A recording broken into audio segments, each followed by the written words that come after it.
வணக்கம். ஆகாஷ்வாணி புதுச்சேரி செய்திச் சுருக்கம் வாசிப்பவர் சத்குணா.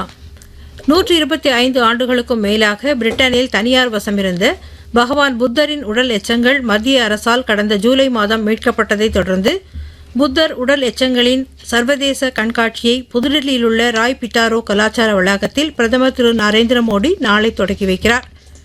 இந்தியாவும் பாகிஸ்தானும் பரஸ்பரம் இரு நாடுகளிலும் உள்ள அணு மையங்களின் பட்டியலை பரிமாறிக்கொண்டுள்ளன.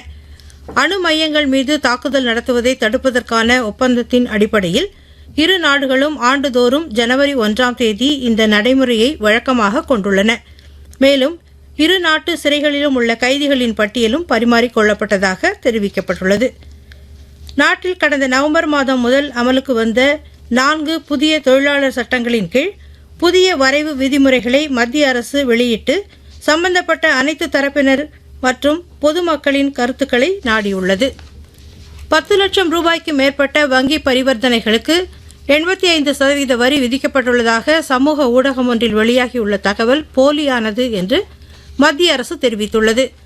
வருமான வரி வருமானத்தின் மீது விதிக்கப்படுகிறதே தவிர பரிவர்த்தனைகள் மீது அல்ல என்றும் பத்திரிகை தகவல் அலுவலகத்தின் உண்மை அறிவும் பிரிவு தெரிவித்துள்ளது. அடுத்த மாதம் 1ஆம் தேதி முதல் புகார் எதுவும் இல்லாத கார்களுக்கு ஃபாஸ்டேக் பெற KYV அட்டை தேவையில்லை என்று தேசிய நெடுஞ்சாலைகள் ஆணையம் அறிவித்துள்ளது.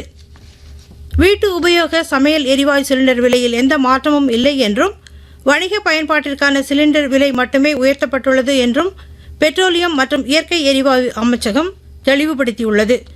புதுச்சேரி காவல்துறையில் காலியாக உள்ள 148 காவலர் பணியிடங்களுக்கான உடற்தகுதி தேர்வு கோரிமேடு போலீஸ் மைதானத்தில் இன்று தொடங்கி வரும் 12ஆம் தேதி வரை நடைபெறவுள்ளது.